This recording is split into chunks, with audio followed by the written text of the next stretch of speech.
Television is a writer's medium and an actor's medium. You know, directors, executives, you know, they make a difference, but it's really about developing those characters.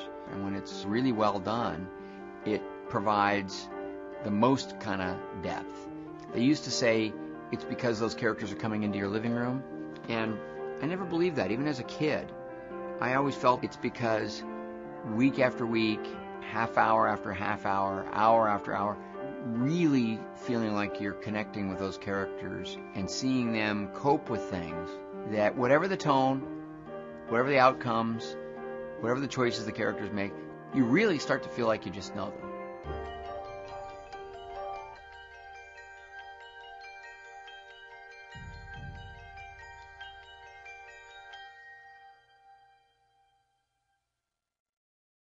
What makes a misfit?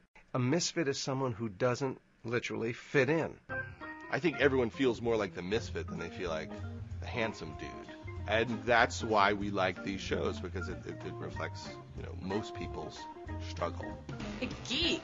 You ask people like, oh, were you really popular and you fit in and you got along with everyone?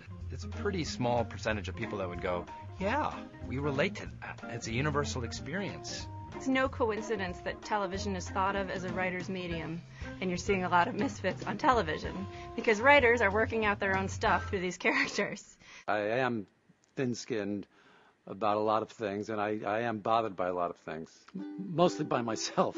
But Very early on, we did a table reading, and George was being asked to do something that I just thought was preposterous. And I went to Larry and I said exactly that. I said, Larry, you got to help me with this. This would never happen, but all right, let's assume it did happen. No one would react like this. And Larry got very indignant and went, what are you talking about? This happened to me, and this is exactly what I did.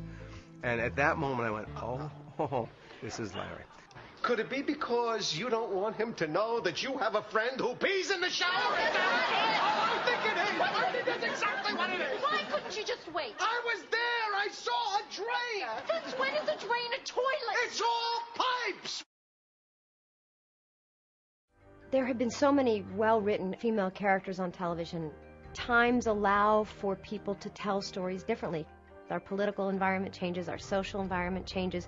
The environment creates our writers and our storytellers. What's exciting is that women don't have to be any one thing on television anymore. They can be anything.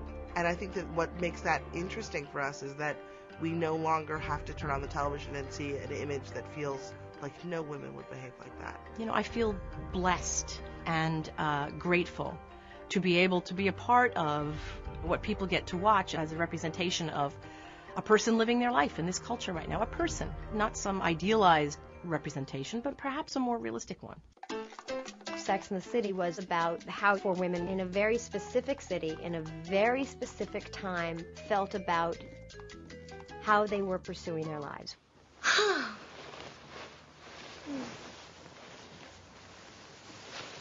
Alrighty. My turn. Oh, sorry. I have to go back to work. What, are you kidding? Are you serious? Oh, yeah, completely. But I'll give you a call. Maybe we can do it again sometime.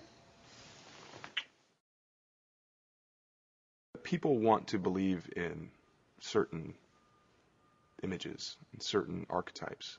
One huge archetype that we have in our lives still is the idea of the all-knowing dad, the father. The father was the be-all, end-all god of the household, and he was the one that you took your problems to and would always have this wise solution to a problem. Something is lost for men today. It is reflected very interestingly on television a lot. But something has been lost for men in terms of what they think their place is. And I think they're in a moment of redefining who they are and what their role is supposed to be. Ray Barone is a very good husband and a very good dad. He's not lazy. It's just, you know, sometimes he needs to be told what to do.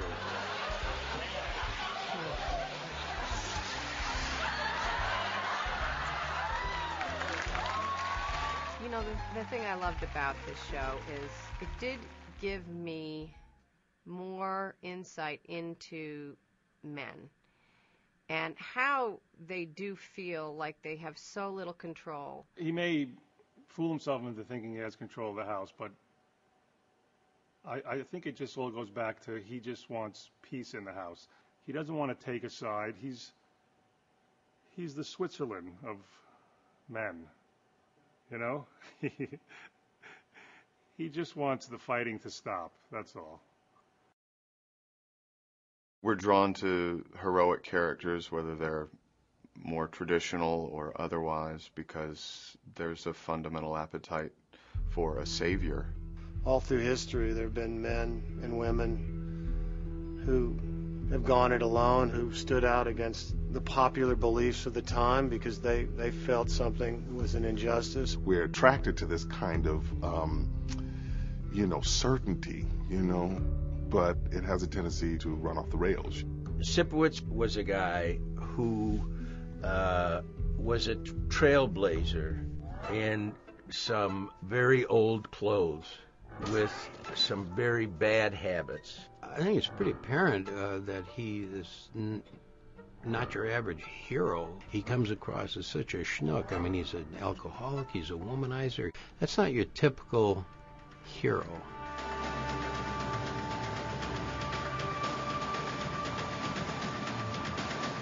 He's a bigot, and he's a slob, and he's a drunk. Well, I'm a bigot and a slob and a drunk, so it was very easy for me to write the character.